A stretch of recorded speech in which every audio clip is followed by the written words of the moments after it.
ভিন্ন ধরনের মানুষ যারা কাজের সঙ্গে যুক্ত থাকেন, তার পাশাপাশি কোনো একটা কোর্স করতে চান, আপনাদের ক্ষেত্রে একটা মস্ত বড় কোশ্চেন এবং ডাউট আপনারা ফিল করেন যখন আপনারা এই ওপেন ইউনিভার্সিটি থেকে আপনাদের ডিগ্রিটা করতে চাইছেন।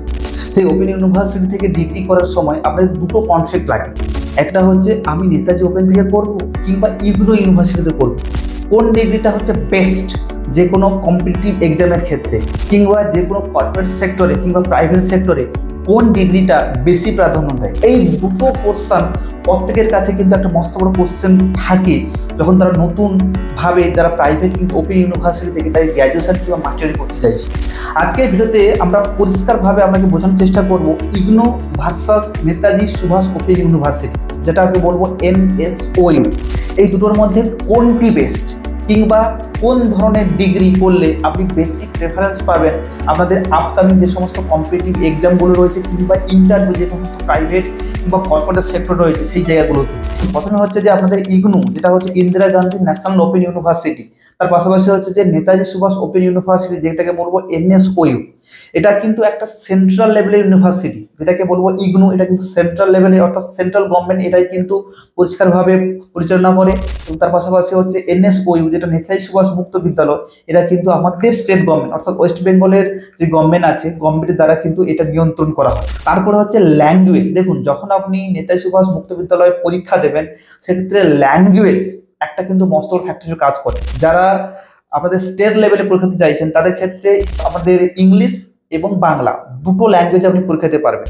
আবারও বলছি, যারা স্টেট লেভেলে অর্থাৎ নেতাজি সুভাষ মুক্ত বিশ্ববিদ্যালয় থেকে আমাদের গ্র্যাজুয়েশন কিংবা মাস্টারি কোর্সটা করবেন তাদের ক্ষেত্রে দুটো ল্যাঙ্গুয়েজ এখানে পরীক্ষা হয়, অর্থাৎ বাইলিঙ্গুয়াল কোশ্চেন হয়। একটা হচ্ছে ইংলিশে, তার পাশাপাশি বাংলাতে। কিন্তু যদি আপনি ইগনুতে পরীক্ষা দেন সেক্ষেত্রে বাংলা অপশান কোনোভাবে অ্যাভেলেবল নেই। আপনার কাছে দুটো অপশান থাকবে, একটা হচ্ছে হিন্দি কিংবা ইংলিশ। এই দুটো অপশানের মধ্যে যে কোনো অপশান আপনি সিলেক্ট করতে হবে। তাই এই দুটো ইউনিভার্সিটিকে পরখ করার আগে কিংবা জাজমেন্ট করার আগে আপনি ল্যাঙ্গুয়েজের ভেরিয়েশনটা দেখে নেবেন, কোন ল্যাঙ্গুয়েজে আপনি কমফোর্টেবল বোধ করবেন। 3 নম্বর যে অপশনটা হচ্ছে কোর্স ফি। দেখুন, এখানে বলে দিচ্ছি যেহেতু সেন্ট্রাল লেভেলের ইউনিভার্সিটি সেখানে কিন্তু কোর্স ফি একটু বেশি থাকে, যেমন যেটাকে বলবো ইগনুতে কোর্স ফি একটু বেশি থাকে। কিন্তু নেতাজি সুভাষ মুক্ত বিদ্যালয়, যেটাকে NSOU বলবো, এখানে কোর্স ফি একটু কম থাকে। কিন্তু প্যারালাল ভাবে আপনি ধরে থাকেন দুটোই কিন্তু সেম, 19-20 কম থাকে বা 19-20 বেশি থাকে। সেক্ষেত্রে আপনি দুটোর মধ্যে যদি কোর্স ফিটা কিংবা ল্যাঙ্গুয়েজ ভ্যারিয়েশন কিংবা আপনাদের কোনো আদার্স কোনো ফ্যাক্টর যদি আপনাদের কোনো সমস্যা না থাকে তাহলে কিন্তু ইজিলি ভাবে আপনি ইগনুটাকে প্রেফারেন্স করতে পারেন। তা আদারওয়াইজ আপনি নেতাজি সুভাষ ওপেন ইউনিভার্সিটিতে কিন্তু অবশ্যই প্রাধান্য দিতে পারেন। তারপর হচ্ছে জব ভার্সাস ডিগ্রি। দেখুন, জব ভার্সাস, দেখুন আপনি কোনো কাজের সঙ্গে যুক্ত থাকেন সেই জন্য আপনি এই কোর্সটা করতে আসেন। এইখানে বলে রাখি, যদি আপনি ইগনুতে ভর্তি হন তাহলে কিন্তু পড়ার প্রেসারটা একটু বেশি থাকে, অর্থাৎ আপনাকে কিন্তু ভালো করে প্রিপারেশন নিয়ে পরীক্ষাতে যেতে হবে। কিন্তু যদি আপনি NSOUতে ভর্তি হন, মিনিমাম স্টাডি ম্যাক্সিমাম আপনাকে বেনিফিট নিতে হবে। যদি আপনি এই ক্যাটাগরির মধ্যে যদি আপনি ফিট করে যাচ্ছেন তাহলে আপনি যে কোনো ইউনিভার্সিটি, দুটোর মধ্যে যে কোনো ইউনিভার্সিটিকে আপনি প্রাধান্য দিতে পারেন যদি আপনার পক্ষে পড়ার বিষয়ে যদি আপনাদের বেশি সময় থাকে এবং এটা আপনার কাছে অবস্ট্যাকল যদি না হয়ে থাকে। তারপরে যে হচ্ছে যে ক্লাস অ্যাটেন্ড। দেখুন, ক্লাস অ্যাটেন্ড কিন্তু আপনাদের একটা মস্ত বড় ফ্যাক্টর। এখানে বলে রাখি NSOU কিংবা ইগনুতে দুটোর ক্ষেত্রে ক্লাস অ্যাটেন্ডটা অপশনাল। এইখানে ক্লাস আপনি অ্যাটেন্ড করতে পারেন কিংবা আপনি অ্যাটেন্ড করতে নাও পারেন, সেক্ষেত্রে কোনো ফ্যাক্টর হিসেবে কাজ করবে না, কিছু প্রবলেম হবে না। দুটোর ক্ষেত্রে আপনি শনি রোববার করে ক্লাস করতে পারেন। শনি রোববার করে ক্লাসটা আপনার কাছে অপশন থাকবে, যদি কাজের ফাঁকে আপনি সময় পান করতে পারেন, নাও করতে পারেন। এখানে এমন কিছু ফেসিলিটি আপনাকে করবেন যে 75% আপনাকে প্রেজেন্টেশন করতেই হবে, না হলে আপনার ক্ষেত্রে পরীক্ষা দেওয়ার ক্ষেত্রে প্রবলেম হতে পারে। এখানে কোনো সমস্যা নেই, আপনি ইজিলি ভাবে যে কোনো ইউনিভার্সিটির ক্ষেত্রে ক্লাস অ্যাটেন্ড কিন্তু অপশনাল থাকে, এটা আপনি নিতে পারেন। তারপর হচ্ছে গার্ডের ক্ষেত্রে। দেখুন, সব থেকে বড় যে পোর্শনটা থাকে সেটা হচ্ছে গার্ড, পরীক্ষার গার্ডটা।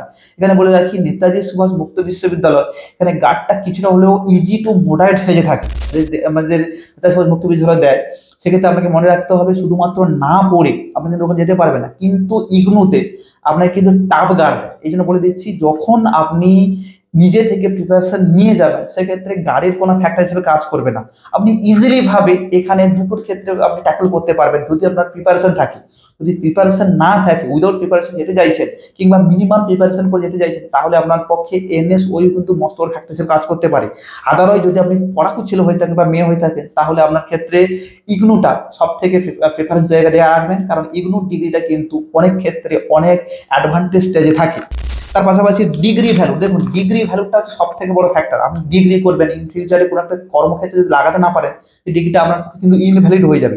এক্ষেত্রে বলে রাখি, যখন আপনি স্টেট লেভেলের কোনো পরীক্ষা দিতে যাবেন, সেক্ষেত্রে আপনাকে এনএসওইউ যে ডিগ্রিটা প্রথমে কিন্তু অগ্রাধিকার দেবে। কিন্তু যদি আপনি স্টেট লেভেলে বাইরে যদি যেতে চাইছেন, ন্যাশনাল লেভেলে যেতে চাইছেন, কিংবা ইন্টারন্যাশনাল লেভেলে যেতে চাইছেন, তাহলে আপনার ক্ষেত্রে সব থেকে মোস্টলি ভাইটাল ডিগ্রি হতে পারে ইগনুর ক্ষেত্রে।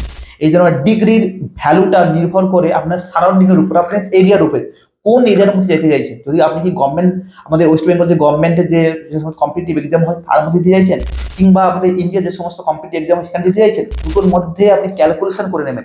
ক্যালকুলেশন করে নিয়ে তবেই দুটো ডিগ্রি কিন্তু অগ্রাধিকার দেবেন, কোনটা আপনার পক্ষে বেস্ট এবং সুইটেবল হবে এটা আপনি কিন্তু অবশ্যই জেনে নেবেন।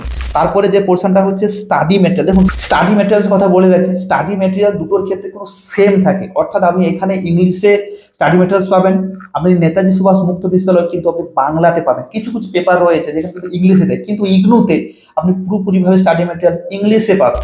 এই জন্য বলে দিচ্ছি, স্টাডি ম্যাটেরিয়ালসের ক্ষেত্রে দুটো পোর্শন আপনাকে মাথায় রাখতে হবে।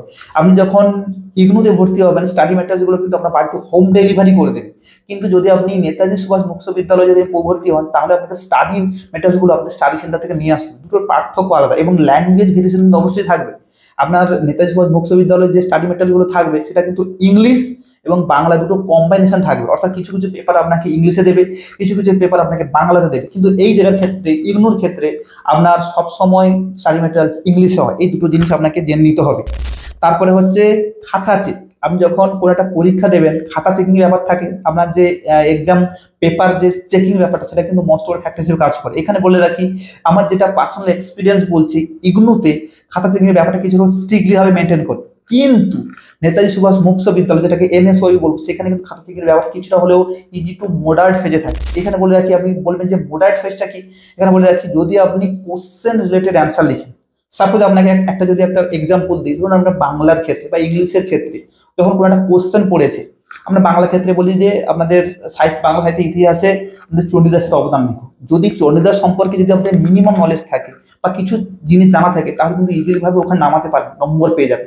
কিন্তু যখন আপনি ইংলিশে পরীক্ষা দেবেন, অর্থাৎ ইগনুতে পরীক্ষা দেবেন, সেক্ষেত্রে আপনি প্রপারলি নলেজ ছাড়া কোনোভাবে কোশ্চেন নামাতে পারবেন না। যদি কোশ্চেন যে অ্যান্সার যদি আপনি নামিয়ে ফেলেন, তাহলে যদি কোশ্চেন রিলেটেড অ্যান্সার না হয়, তাহলে কোনোভাবে নম্বর পাবেন। দুটো ভেরিয়েশন দেখে নিন, যে আপনাদের নেতাজি সুভাষ মুক্ত বিদ্যালয় আপনাকে কোশ্চেন রিলেটেড অ্যান্সার লিখলে নম্বর পাবেন। কোশ্চেন মিনিমাম অ্যাটেম্প করতে, মানে সব question, all and is and every question আপনাকে অ্যাটেম্প করতেই হবে, এতে নম্বর কিন্তু আপনি পাবেন, শান্ত নম্বর হিসেবেও পাবেন।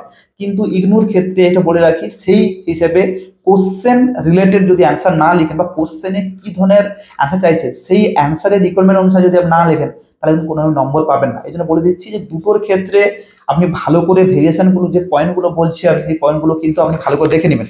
তারপরে হচ্ছে রেজাল্ট পাবলিকেশন। এখানে বলে রাখি, যেহেতু ইগনু একটা central level university, result publication, admission, exam সবগুলো কিন্তু প্রপার টাইমে হয়। কিন্তু আপনাদের এনএসওইউ এর ক্ষেত্রে, যেহেতু এটা আমাদের ওপেন ইউনিভার্সিটি স্টেট লেভেলে, সেক্ষেত্রে অ্যাডমিশনটা ঠিকঠাক সময় করায়, কিন্তু এক্সাম কিংবা রেজাল্ট পাবলিকেশন ক্ষেত্রে অনেকটা দেরি হয়। এই জন্য ধরুন আপনার 2 বছরের কোর্সে অনেক সময় 3 বছর লেগে যায়, 3 বছরের কোর্সে 4 বছর লেগে যায়। এই জন্য প্রপার টাইমে আপনি কিন্তু কোনোভাবে আপনার ডিগ্রি হাতে পাবেন না। কিন্তু যদি ইগনুতে ভর্তি হন, সেক্ষেত্রে আপনি ইজিলি ভাবে এই ডিগ্রিটা পেয়ে যেতে পারেন। আশা করছি ভিডিওটা আপনার পক্ষে খুব হেল্পফুল হয়েছে। যে ক্রাইটেরিয়াগুলো বললাম, সেই ক্রাইটেরিয়াগুলো ইজিলি ভাবে আপনি ট্যাকেল করতে পারছেন, বা আপনি করতে পারছেন বা বুঝতে পারছেন। ভিডিওটি ভালো লাগে লাইক করবেন, শেয়ার করবেন। আবার যদি এইরকম ভিডিও পেতে চাইছেন, চ্যানেল সাবস্ক্রাইব করে রাখবেন। দেখা হচ্ছে পরে। সবাই ভালো থাকবেন।